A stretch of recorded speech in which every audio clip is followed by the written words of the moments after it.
Hey everyone, Magic Sword here, and today we are going to be talking about everyone's favorite game mode, Arena. Yeah, I uh, I like Arena quite a bit myself. I expect that a lot of people won't. But let's talk about how this new set is going to impact Arena.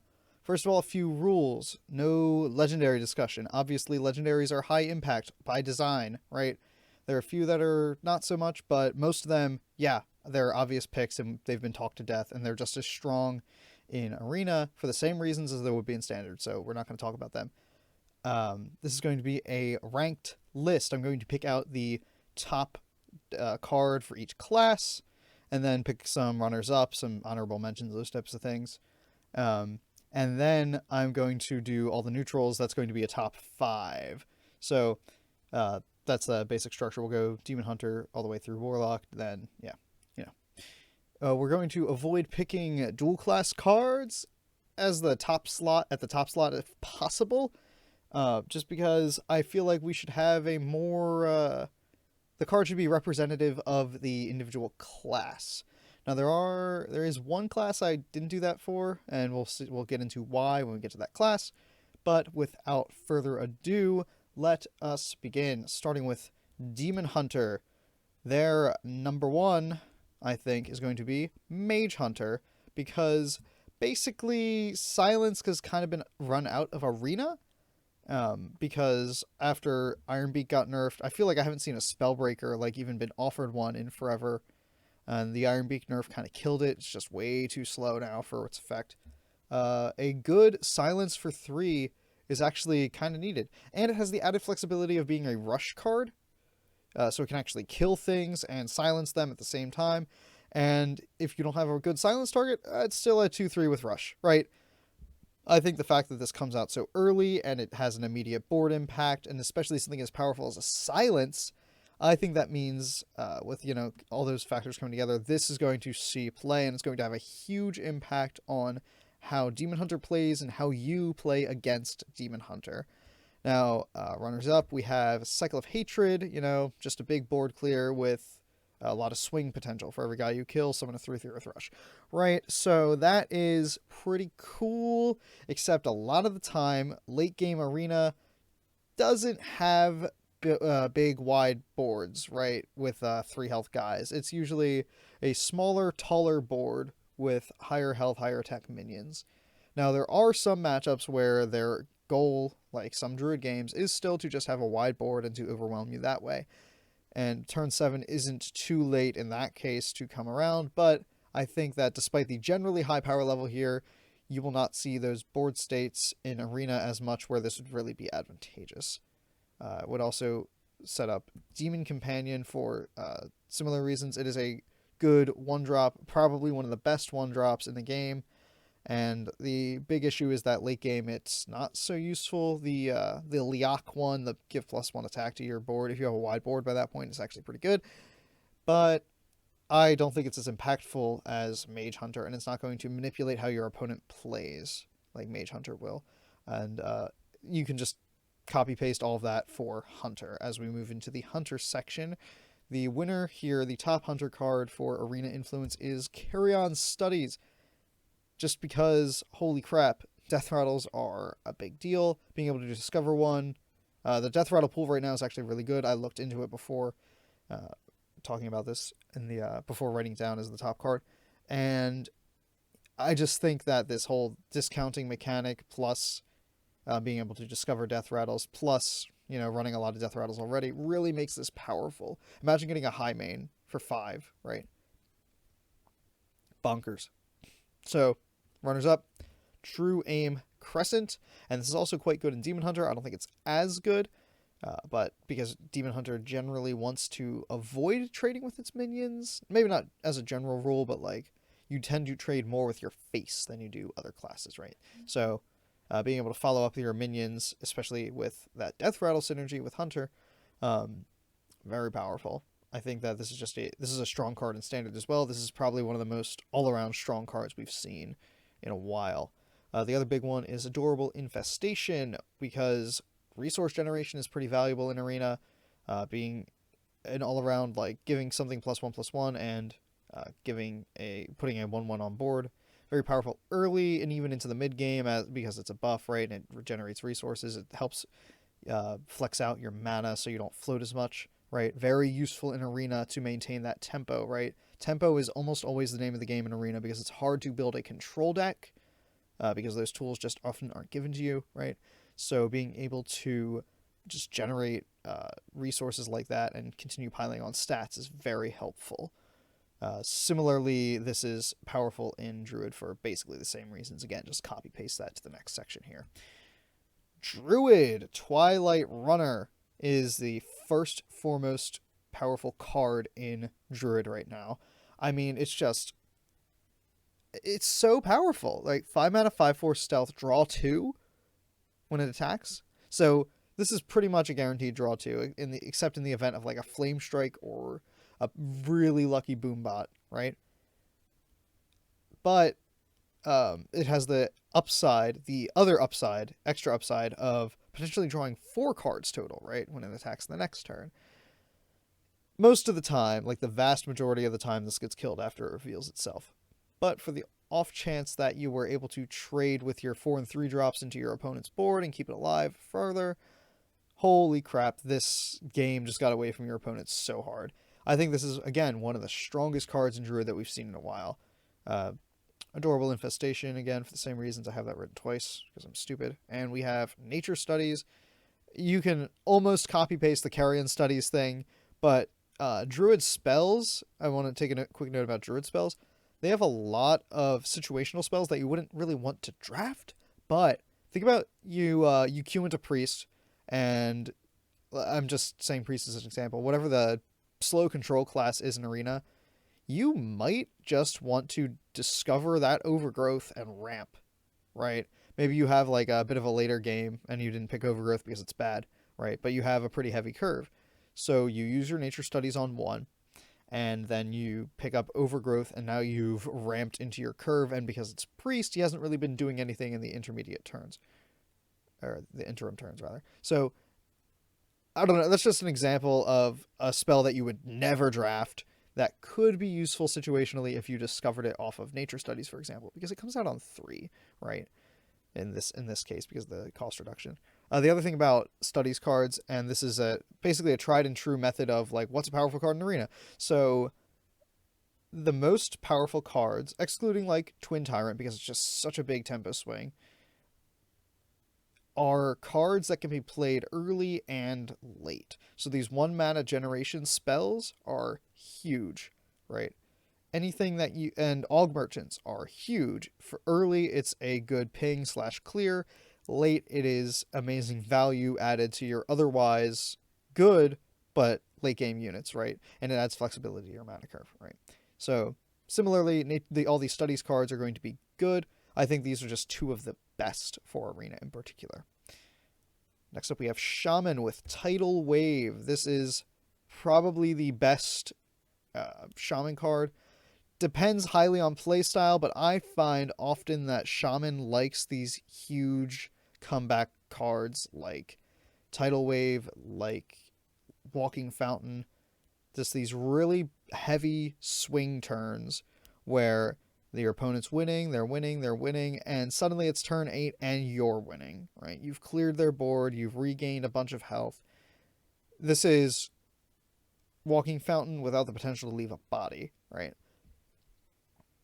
The symmetrical board wipe is a little iffy, but if you're playing more of that control style, then I think this actually does a very good job of maintaining your ability to win. Runners up, I have Rune Dagger. Oh, sorry, I must have taken that off of here. Oopsie. I have Totem Goliath. That is the big one, I think. I will say a quick note about Rune Dagger. It competes with other weapons, which is because those other weapons are pretty good, especially with Totem Goliath. But Totem Goliath is good in Arena just because, like, you know, you're cheating out stats, you're cheating out that huge death rattle, being able to populate your board again, being able to use Splitting Axe, being able to use all the other totem synergy, pretty good. Diligent Notetaker, similarly good, right? Being able to duplicate spells, resource generation is always good in Arena, always welcome in my book. So those are the only 2. I seem to have forgotten to include them, but we'll make it look good.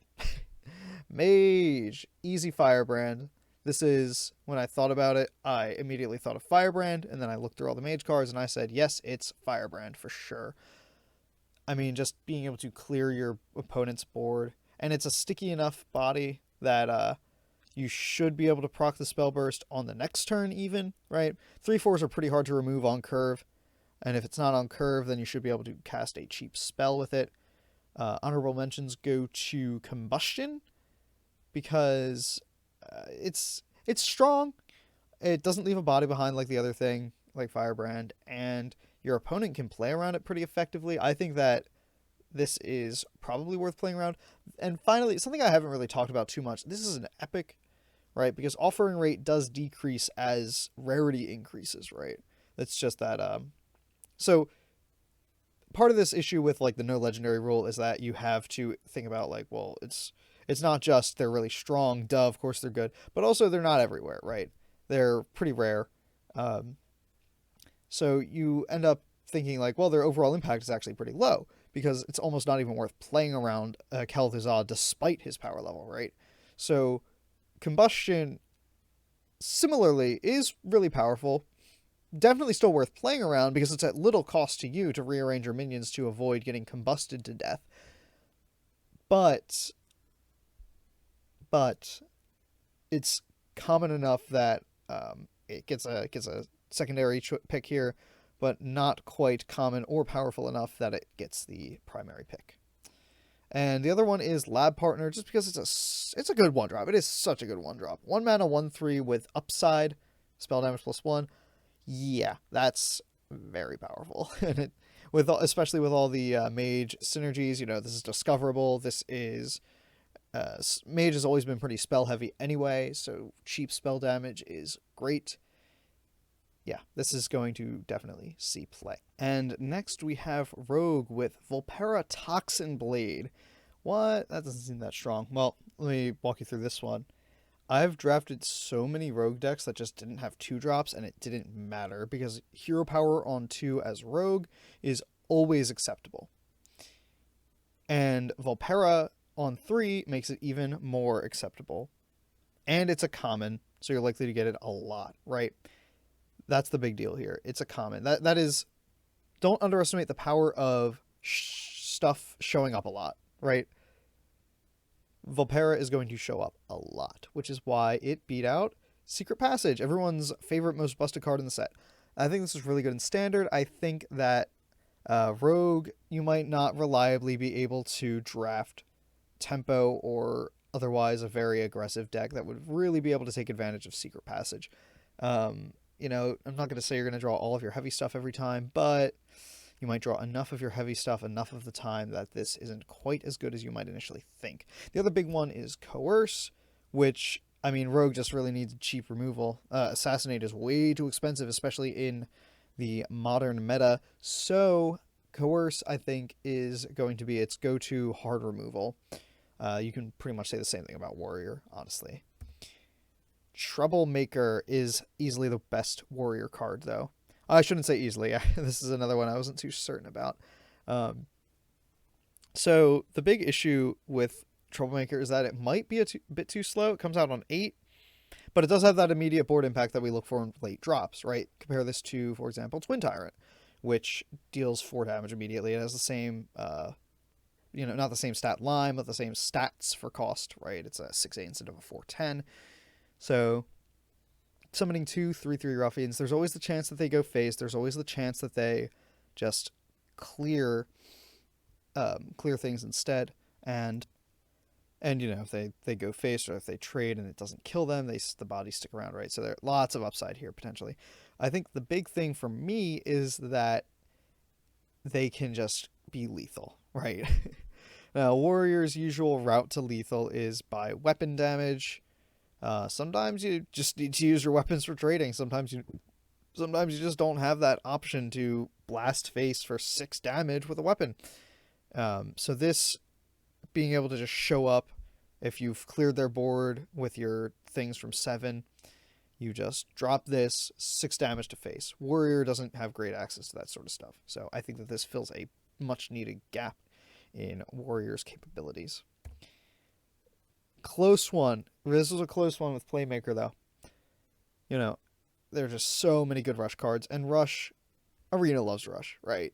We love Rush. We love Arena. Arena loves Rush. It is a beautiful orgy of just powerful cards. So, Restless Mummy is the thing that everyone says. It's like, oh, you play this with Restless Mummy, and you get 4 Restless Mummies, and it's so much value. And I'm like, yeah, because that curves out, right? But, you know, a 4-3 is a little easier to clear on 3, especially with all these newfangled 2 damage, deal 3 sorts of deals that are coming out. Everyone has one nowadays, basically. So that's a minus. But you can't just think about that one Rush card. Basically every Rush card, I would say some benefit much more than others. And, for example, cards that conditionally gain Rush will not work with this. At least if they are consistent about that sort of thing. So, you know, there are definitely cards that benefit much more, and Restless Mummy is just the one that benefits the most, right? So, this puts it kind of behind because I can think of like 5 Rush cards that are amazing with this, and the rest are just okay. Now, of course, you don't have to attack with them, right? You could just leave a 1-mana guy up and make your opponent waste their ping or whatever. But I feel like the Playmaker is much more consistent and generally, or the Troublemaker rather, is much more consistent and generally edges this out due to this requiring synergy cards. Mind you, those synergy cards are very common, and you will, without a doubt, run them anyway, even if this card's not in your deck, which is why it's still a front runner for this position, right? But I don't think that it's quite good enough or reliable enough to make it to number 1 for Warrior. So next we have Reaper's Scythe, which, you know, Warrior has a lot of good weapons right now. Reaper's Scythe is a rare, which gives it a little bit of an edge. But also, it's not amazing, and it's fairly easy to play around. And unlike Combustion, you probably see this coming. Your opponent probably sees this coming, right? So, you know, usually you'll play this and then a spell like the following turn or a turn or two later, and your opponent just has to play around it. Sometimes this is a Flame Strike. Sometimes, though, you are hitting some weak guys because your opponent figured out good positioning, or their taunt is on the very edge of their board, or whatever, right? So, this is powerful. It helps you swing the board quickly. Sometimes your opponent just outplays you, though. The other big thing to remember is that a 4-mana 4/2 is still good. Right? This could be no effect, and it would probably see some play in Arena, right? The fact that this effect is like all upside. Like, I feel like I'm talking really negatively about this. This is still a very powerful card. This and Playmaker are both very close to taking the top spot for me. So keep that in mind, right? Next, we have something that wasn't so close, I don't think, at least. Blessing of Authority for Paladin. Holy crap. You love this. You love this as Arena Paladin, right? Not so much against Shaman and Mage, but just being able to get all those stats, just being able to cheat out 8/8 for stats on a guy, right? So, you know, you attack first in some face or whatever, and then you play this, or you put it on a taunt the turn that you play the taunt, right? You play like this and Ascension Shieldmaster on 9, and you just have a huge body, and the downside isn't even a downside because it couldn't attack anyway, right? So if you play this on any minion that couldn't attack anyway, or a minion with Rush, or a minion with Taunt, or a guy who already attacked, the downside isn't anything. It doesn't mean anything. It's just big stats for your opponent to deal with, and often it is way too much for them to deal with. If you play this on your 4-drop, if you curve out with it, good luck. Good luck to your opponent, because they will need it to deal with this. And this is a great target for that spell. Goody Two-Shields, holy crap. I play Scarlet Crusader quite a bit when I play Arena, just because it's a good 3-drop. This is an incredible 3-drop. A refreshable Divine Shield is something I've wanted to see for a long time, and we got it with a few Reborn minions, but this is, I think this is much better. The one issue is that it's only got 2 health, so you ping the Divine Shield off, your opponent pings it off, and then they can probably kill it. But if they don't ping it off, they're not going to be able to kill it, which means you get to decide when the bubble pops, which means you get to refresh it in all likelihood. Again, though, it is still pretty killable, even as a 3-drop with 2, like, it's just got 2 health, right? Then you need a ping and then, like, a 2-drop to kill it, so it's not absurdly powerful, but if it gets its effect off, which is, like probably a little less than 50% of the time, holy crap, amazing. And we have Wave of Apathy, which is just such a good shut down the board for a turn. Just everyone chill out. 1 mana, set everything to 1. And this is another one of those 1 mana spells that is useful at all points of the game. You always benefit from lowering your opponent's attack, right? You can save yourself from lethal for a turn. This is like a soft, just like, joop, I'm immune, right? This is a very soft immunity. It's a good way to get good trades, which Paladin loves, especially with Blessing of Authority.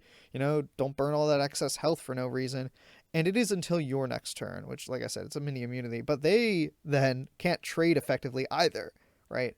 So lots of good stuff here. The one bad thing is that it doesn't work on rush minions. It's not like a board like, every minion on the board. It's when I cast it, everything's set to this. Anything that comes out next is going to be not affected, right? So, whatever. It's still very good. Still very powerful for Paladin. Next, we have Priest. Priest of the Feast. Power word. Feast. Right. Holy crap.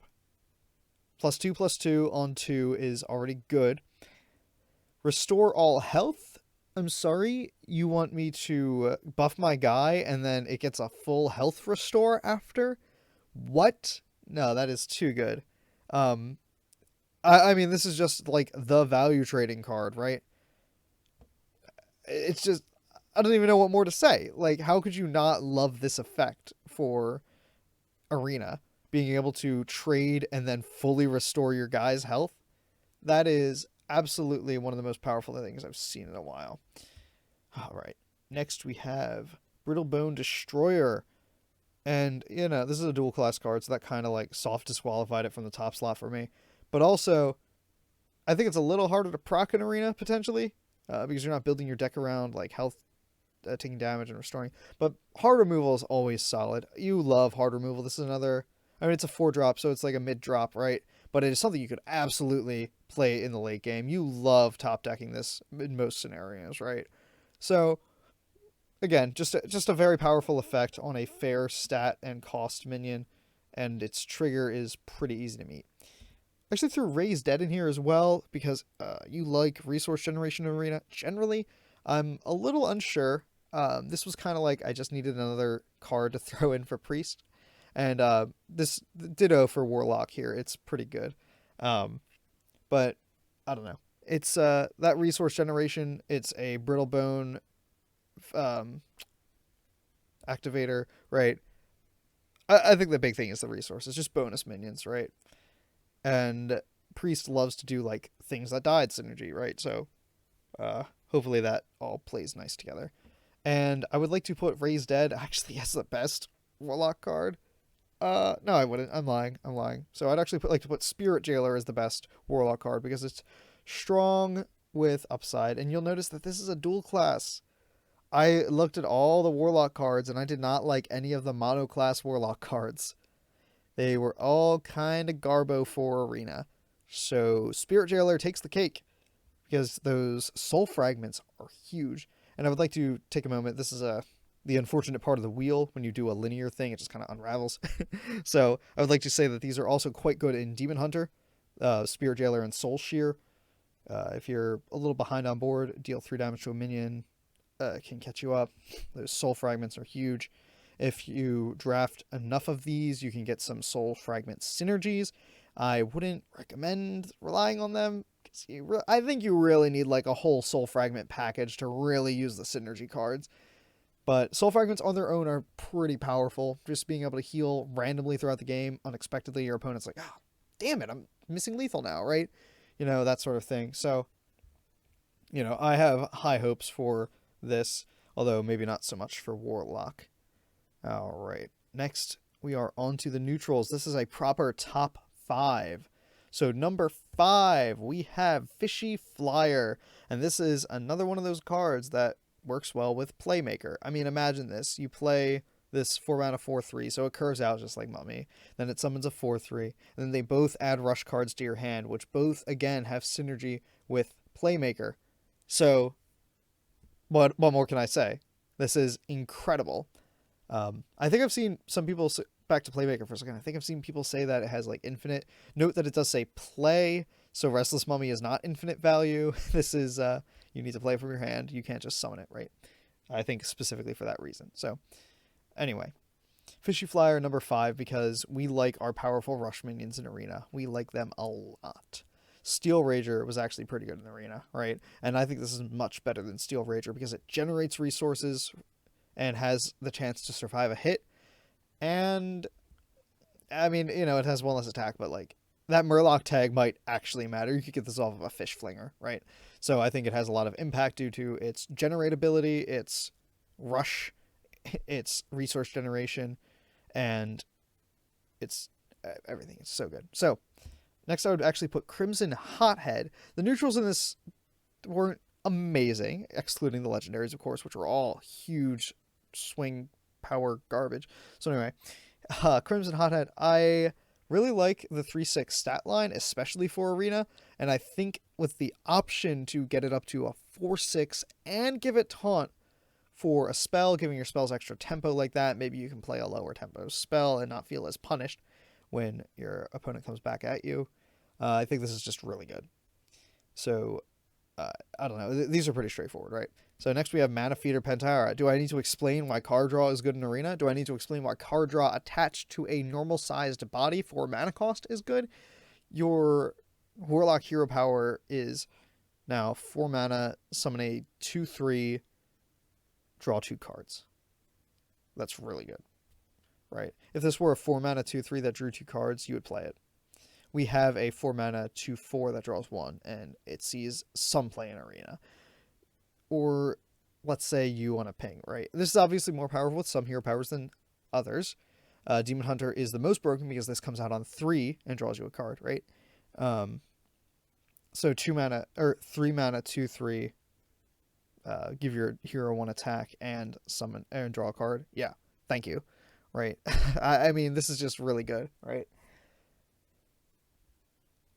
Again, very straightforward. I was trying to think of more to say, but I really can't. So, Robes of Protection. Yes. So one of my problems with this in Constructed is that a lot of decks run like full board clears and it just doesn't matter. A lot of your removal in Arena is targeted. A lot of your spells are targeted. This matters a lot more, I think, in Arena. And especially because you're so focused on like trading and keeping your board alive and being like, oh, I gotta keep everything up, gotta trade exactly, gotta avoid the pings. Well, you can avoid the pings now. You're against Mage, it doesn't matter if your guy's stuck on 1 health. She can't ping it anymore, right? Jane is not going to be able to touch any of your minions. And something I did miss the first pass through here, this protects itself. It gives itself can't be targeted because it's your minions, not your other minions.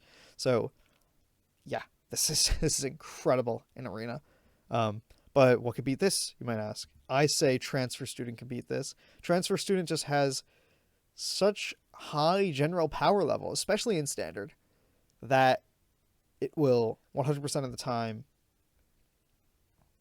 just be. And the other thing is, like, you can't really play around it on a meta scale because it changes every game, right? And basically it's always useful to you as the person playing it. There are like 1 or 2 that are kind of right? But most of the time this is very good. I think you're only like playing like what, 12, maybe at most 14 games here. Or 15, I suppose. No, 14, right? Because you can be 11. Whatever. We know how Arena works here. So, Transfer Student, it's just so powerful. If you need to see why it's so powerful, check out my tier list. I did a whole, like, 20-minute video on that. But, yeah. I mean, like, this card has been in action for a while. I think we all know that it's pretty strong. It sees quite a bit of play in Standard. And I think it's one of the most more powerful neutrals in the set right now. And that wraps it up. Wow, that took a while, but we did it. And you know how it is. I went through and did something for every class, and in a bunch of neutrals, so it just has to take a while by necessity. So if you want to see me again do some more content like this, talk about Arena, talk about Standard, even talk about Wild sometimes, right?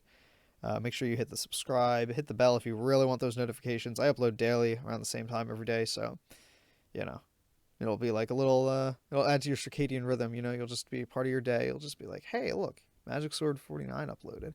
So, you know, check that out. Check out my Twitter, and I am going to actually try experimenting with streaming on YouTube. When this video goes up, you might actually see me live still, so go ahead and check me out. And I think I hit every point here. If I didn't, oh well, doesn't super matter. But anyway, make sure you leave a like and have a good day.